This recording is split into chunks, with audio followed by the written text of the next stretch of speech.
Welcome again. Welcome back. आज हम Britain के संविधान की प्रमुख विशेषताएं देखेंगे। इनको अपन लक्षण भी कह सकते हैं। अपन ने इससे पहले वाले चैप्टर में अपन ने ये देखा था कि ब्रिटेन के संविधान का विकास कैसे हुआ और विकास के किन सोपानों को वो पार करता हुआ वर्तमान स्थिति तक पहुंचा, राजतंत्र से लोकतंत्र तक आने की उसकी विकास की यात्रा कैसी रही। आज हम ये बताएंगे कि ब्रिटेन का जो संविधान है उसकी कौन कौन सी प्रमुख विशेषताएं हैं। देखिए, संविधान वो मार्ग है जिसे राज्य ने अपने लिए चुना है। सभी राज्यों की अपनी अपनी अलग अलग परिस्थितियां होती हैं, व्यवहार होता है, लोगों के आचरण, जीवन मार्ग, सब कुछ अलग अलग होता है। तो इस वजह से हर राज्य का संविधान भी अपनी परिस्थितियों के अनुरूप अलग अलग या भिन्न भिन्न होता है। तो हर संविधान की कुछ अपनी अलग से विशेषताएं होती हैं। हम यहाँ पे ब्रिटेन के संविधान की उन विशेषताओं के बारे में बात करेंगे जो उनकी अपनी हैं, बिल्कुल अलग हैं। सबसे पहली जो विशेषता है वो है अलिखित संविधान। तो ब्रिटेन का जो संविधान है वो अलिखित संविधान है। अमूमन ऐसा माना जाता है कि संविधान आवश्यक रूप से लिखित रूप से होना चाहिए, जिसे हम किसी के सामने प्रस्तुत कर सके, अर्थात वो एक रिटन डॉक्यूमेंट होना चाहिए जिसे हम पेश कर सकें। देखो, ये संविधान है और इसमें ये लिखा हुआ है। लेकिन ब्रिटेन के संविधान में ऐसा नहीं है। अलिखित नियमों, संवैधानिक परंपराओं, संवैधानिक व्यवहार के नियमों, इन सब की प्रधानता होने के कारण ब्रिटेन में जो है वो अलिखित संविधान है। तो कई बार जो कई लोग हैं, विद्वान हैं, विचारक हैं, वो इस बात के लिए कहते हैं कि ब्रिटेन में कोई संविधान का अस्तित्व नहीं है, क्योंकि यहाँ पर संविधान को प्रस्तुत नहीं किया जा सकता। लेकिन सरकार को चलाने के जो व्यवहारिक जो नियम हैं वो ब्रिटेन के संविधान में हैं, और अधिकांश प्रथाएं और परंपराएं हैं, और इसलिए जो है उसको अलिखित संविधान माना है। तो और यहाँ के चूँकि नागरिक जो हैं वो कंजर्वेटिव होने के कारण अपने संविधान को लिपिबद्ध करने के प्रति अनिच्छुक भी रहे हैं। इसलिए ब्रिटेन के संविधान की ये पहली विशेषता है कि ब्रिटेन का संविधान एक अलिखित संविधान है, जो कि ये विशेषता यहाँ के संविधान को दुनिया के और संविधानों की तुलना में अद्वितीय बनाती है, क्योंकि उसमें ऐसे नियमों का अस्तित्व है जो कि केवल परंपरा के ऊपर आधारित है। दूसरा ये है कि यहाँ का संविधान अलिखित है, इसलिए लचीला संविधान है और विकसित संविधान है।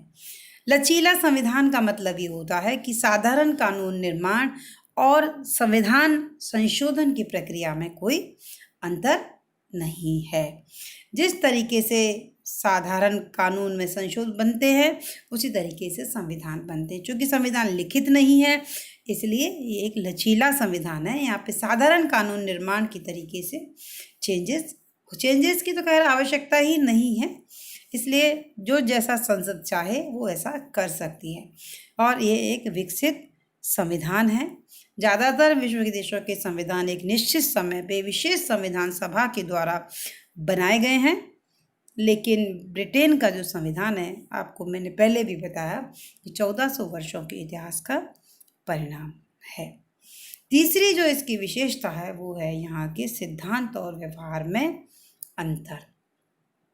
देखिए, ब्रिटेन का एकमात्र संविधान है, सबसे प्राचीनतम संविधान है जिसमें ये अंतर पाया जाता है। 3 प्रमुख तथ्य इसके अंतर्गत हैं जो मैंने आपको सामने स्क्रीन पर दिख रहे हैं। पहले तो नाम मात्र की कार्यपालिका और वास्तविक कार्यपालिका का अंतर है। दूसरा, संसद के संबंध में अंतर है। और तीसरा, शक्ति पृथक्करण के संदर्भ में अंतर है। देखिए, ब्रिटेन के शासन में ये कहा जाता है कि जो कुछ दिखाई देता है वो वास्तव में नहीं है, और जो दिखाई नहीं देता है वो है। या ब्रिटिश शासन में जो कुछ दिखाई देता है वो वास्तव में है नहीं, और जो है वो दिखाई नहीं देता। हालांकि सभी संविधानों में थोड़ा बहुत अंतर तो सिद्धांत और व्यवहार में पाया जाता है, लेकिन इतना ज़्यादा अंतर यहाँ पे पाया जाता है उतना नहीं है। सबसे पहली चीज़ तो ये है कि यहाँ पे सैद्धांतिक दृष्टि से यहाँ पे राजतंत्र है और व्यवहार में यहाँ पर लोकतंत्र है। ये तो पता ही है आपको, क्योंकि यहाँ पे राजा का शासन है, लेकिन राजा का जो शासन है वो धीरे धीरे उसका लोकतंत्रीकरण हो गया है। दूसरा, नाम मात्र की कार्यपालिका और वास्तविक कार्यपालिका का अंतर पाया जाता है। सम्राट में नाम मात्र की कार्यपालिका निहित होती है और प्रधानमंत्री सहित मंत्रिमंडल पर वास्तविक कार्यपालिका होती है। संसद के संबंध की जहाँ तक बात है तो मंत्रिमंडल जो है वो संसद के अधीन काम करता है। संसद के बहुमत पाने तक वो मंत्रिमंडल जो है वो अपने पद पर रहता है, लेकिन वास्तव में जो है समझ शक्तियाँ व्यवहार सैद्धांतिक रूप में तो समझ शक्तियाँ संसद में निहित होती हैं, कार्यपालिका शक्ति मंत्रिमंडल में निहित होती है, और जो व्यवस्थापिका जो है वो कार्यपालिका को नियंत्रित करती है। लेकिन व्यवहार में आप जानते हैं कि बहुमत दल की सरकार होने के कारण ये स्थिति उलट करके सामने आती है। तीसरा जो है शक्ति पृथक्करण में, यहाँ पर तीनों ही तरीके से कार्यपालिका व्यवस्थापिका शक्तियों में यूं तो देखने में अंतर पाया जाता है कि भाई कार्यपालिका मंत्रिमंडल में निहित है, व्यवस्थापिका शक्ति संसद में निहित होती है, और न्यायपालिका शक्ति जो है वो न्यायिक शक्ति न्यायपालिका में निहित होती है। चूँकि यहाँ पे संसदात्मक व्यवस्था है, इसलिए केंद्रीकरण के स्थान मतलब पृथक्करण के स्थान पर यहाँ पर शक्तियों का केंद्रीकरण पाया जाता है या देखा जा सकता है। तो सैद्धांतिक दृष्टि से जो है संसद कैबिनेट पर नियंत्रण करती है, लेकिन व्यवहारिक दृष्टि से वो स्वयं कैबिनेट से नियंत्रित होती है। इसके बाद में जो अगली विशेषता है वो है संसदीय सर्वोच्चता। देखिए, इंग्लैंड के संविधान में संसद सर्वोच्चता का सिद्धांत पाया जाता है, क्योंकि संसद के ऊपर जो भी नियम मतलब नियंत्रण होते हैं वो यहाँ पे नहीं है।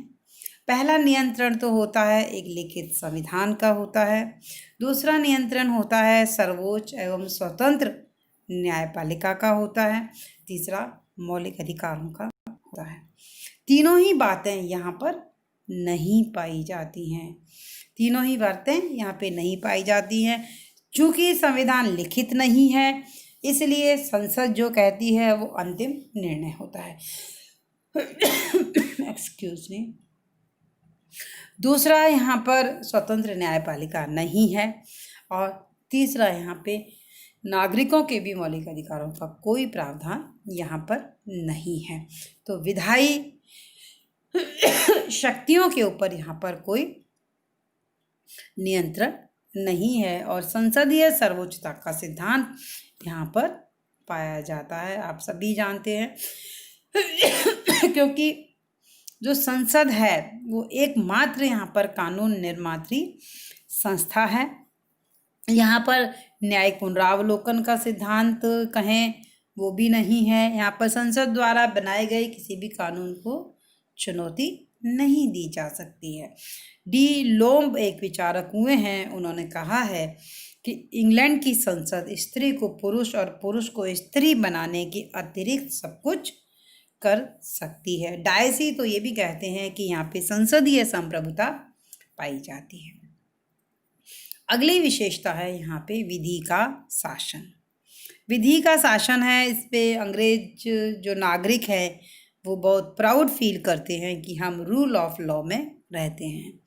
रूल ऑफ लॉ का मतलब ये है कि सभी कानून के समक्ष समान है, कानून सर्वोच्च है, छोटा हो या बड़ा हो, कानून सभी के ऊपर समान रूप से लागू है। कोई भी व्यक्ति, कोई भी पद, किसी की भी स्थिति कैसी भी क्यों ना हो, वो एक प्रकार के कानून के अंतर्गत ही आता है। इसके समक्ष समान है, कोई भी व्यक्ति कानून के ऊपर नहीं है, और सभी नागरिकों को कानून का समान संरक्षण प्राप्त है। नागरिक स्वतंत्रताएं जो भी हैं यहाँ पे वो न्यायालय के द्वारा संरक्षित हैं। तो विधि का ये शासन जो है ये भी सैद्धांतिक रूप से काफ़ी सत्य है। व्यवहार में इस पर भी अनेक प्रतिबंध पाए जाते हैं। इसके बाद में हम आते हैं अभिसमय जो है। अभिसमय का मतलब होता है कि परंपराएं। अभिसमय का मतलब होता है परंपराएं, और इसका मतलब ये है कि यहाँ पर जो कानून है, जो संविधान चूँकि लिखित नहीं है तो बहुत सारी नियम अलिखित रूप से यहाँ पे चले आ रहे हैं और उनका महत्व कानून जितना ही है। तो इस प्रकार से जो अभी समयों के हिसाब से, जैसे प्रधानमंत्री का पद है, जैसे मंत्रिमंडल का पद है, जैसे संसदीय सर्वोच्चता है, संसदात्मक प्रणाली के सारे नियम हैं, ये अभी समयों में निर्धारित हैं। तो अभी समय यहाँ पर बहुत इम्पोर्टेंट है। इसको अपन अगले चैप्टर में अध्ययन करेंगे। यहाँ पे सीमित और संवैधानिक राजतंत्र है। सीमित और संवैधानिक राजतंत्र का मतलब ये है कि यहाँ पर राजा जो है वो बिल्कुल स्वतंत्र और निरंकुश नहीं है। उस पर नागरिक अधिकारों का, उसके ऊपर अभिसमयों का, उसके ऊपर नागरिक स्वतंत्रताओं समानताओं का, उसके ऊपर कानून के शासन का, उसके ऊपर नियम है लोकतंत्र के सब चीज़ों का। तो एक तरह से राजा जो है वो एक संवैधानिक राजतंत्र के रूप में बदल गया है। तीसरी बात यह है कि यहाँ पे अगली विशेषता एक मिश्रित संविधान है। दुनिया का एकमात्र संविधान है जहाँ पे शासन की सारी विधाएं पाई जाती हैं। जैसे यहाँ राजतंत्र पाया जाता है, यहाँ लोकतंत्र पाया जाता है और यहाँ पर कुलीन तंत्र पाया जाता है। राजा के रूप में हमें राजतंत्र प्रतिलक्षित होता है, लॉर्ड सभा के रूप में हमें कुलीन तंत्र दिखाई देता है और लोक सदन के रूप में हाउस ऑफ कॉमन्स के जरिए हम लोकतंत्र का वो देखते हैं। इसलिए इसको एक मिश्रित संविधान भी कहा जाता है। तो विकास ने संविधान में प्रगतिशीलता का समावेश किया है। राजतंत्र के प्रतीक के रूप में यहाँ सम्राट है और कुलीन तंत्र के प्रतीक के रूप में यहाँ पर लॉर्ड सभा है और लोकतंत्र के रूप में यहाँ पर हाउस ऑफ कॉमन्स है। इसके बाद में यहाँ पे जो राजा है वो वंशानुगत एवं प्रजातांत्रिक है। मतलब राजा का जो पद है यहाँ पे वंश परंपरा से आता है। आपको पता है ये बात कि उत्तराधिकार के नियम यहाँ पे लागू हैं और जो ज्येष्ठ संतान सम्राट की जो है वो वंशानुगत रूप से राजपद को प्राप्त करती है, और लेकिन जो व्यवस्थाएं हैं वो प्रजातंत्रवादी हैं, लोकतंत्र का घर है। और मतलब एक तरीके से इसमें लोक नागरिकों को पर्याप्त अधिकार जो है उस संबंध में मिले हुए हैं। नागरिक स्वतंत्रताएं, अधिकारों की विद्यमानता यहाँ पर है। जैसे बंदी प्रत्यक्षीकरण का अधिकार है, शस्त्र धारण करने का अधिकार है, आवेदन प्रस्तुत करने का अधिकार है, जुर्माने और दंड व्यवस्था से बचने का अधिकार है। ये संसदीय अधिनियम से दिए गए हैं। कुछ स्वतंत्रताएं हैं, भाषण अभिव्यक्ति की है, सम्मेलन और संघ बनाने की है। ये सामान्य विधि के ऊपर आधारित है। इसके बाद में हम आते हैं एकात्मक शासन। देखिए, ब्रिटेन का संविधान है वो एकात्मक शासन पर है। आपको पता है कि शासन दो तरह की व्यवस्थाएं होती हैं, एक तरफ एकात्मक होता है और एक तरफ संघात्मक होता है। संघात्मक तो बड़े देशों के लिए अमूमन इस्तेमाल किया, मतलब प्रयोग में लाता है, और छोटे देशों में एकात्मक शासन है, यानी कि यहाँ को शासन सुविधा की दृष्टि से नहीं विभाजित किया गया है और समूचे देश में एक ही सरकार है और एक ही एकात्मक व्यवस्था पाई जाती है। यहाँ पे द्विदलीय शासन व्यवस्था है। शुरू से लेके आज तक दो दल प्रमुख रूप से यहाँ की शासन व्यवस्था में है, एक के बाद दूसरा शासन व्यवस्था, एक पक्ष में एक विपक्ष में। एक कंजर्वेटिव पार्टी है और एक लेबर पार्टी है। इसके बाद में यहाँ पे आता है नियंत्रण और संतुलन की व्यवस्था। नियंत्रण और संतुलन का मतलब ये है कि यहाँ पे किसी भी संगठन को, किसी भी सरकार के अंग को ज़रूरत से ज़्यादा अधिकार नहीं दिए गए हैं और सभी अंग एक दूसरे के ऊपर नियंत्रण बनाए रखते हैं। नियंत्रण सम्राट जो है वो संसद पर नियंत्रण बनाने की प्रयास करता है। कार्यपालिका व्यवस्थापिका को नियंत्रित करती है, व्यवस्थापिका कार्यपालिका को नियंत्रित करती है। तो इस प्रकार से सीमित रूप से ये शक्ति विभाजन है और इस सीमित शक्ति पृथक्करण के कारण यहाँ पे नियंत्रण और शक्तिलन की विशेषता है। तो सीमित शक्ति, ऐसे शक्ति पृथक्करण तो अमेरिकी संविधान की प्रमुख विशेषता है, लेकिन केंद्रीकरण जो है वो इंग्लैंड के संविधान में मुख्य रूप से पाया जाता है। तो शक्तियों का संयोग है। फिर है न्यायाधीशों से निर्मित संविधान। न्यायाधीशों से निर्मित ये है कि यहाँ पे कई संवैधानिक सुधार कानून के साथ साथ पहले भी काफ़ी व्यवस्थाएं हुई। तो जो न्यायपालिका को चांसलर जो है, लॉर्ड चांसलर, उसने धीरे धीरे न्यायिक निर्णय, न्यायपालिका के अधिनियम के तहत संविधान को विकास करने का प्रयास किया है। और यहाँ पर नागरिक स्वतंत्रताएं जो हैं समस्त व्यक्तियों को प्राप्त हैं, जितनी भी नागरिक बातें हैं। तो ये तो हुई ब्रिटेन के शासन संविधान की विशेषताएं। जहाँ तक कि अपन ये कहें कि इंग्लैंड के संविधान का महत्व क्या है, हम इसका अध्ययन क्यों करते हैं, तो हम आपको बता दें कि ब्रिटेन का संविधान जो है सभी के लिए बहुत महत्वपूर्ण है और ये दुनिया का अति प्राचीन संविधान है। चूँकि दुनिया में एक समय था जब पूरे विश्व पर इनका प्रभाव था, तो ये शासन था, तो उपनिवेशों के संविधानों पर इनका प्रभाव पड़ा है। और लगभग सभी देशों का जो संविधान है उनकी मूल प्रेरणा इंग्लैंड के संविधान से ली गई है, मातृ संविधान कह सकता है।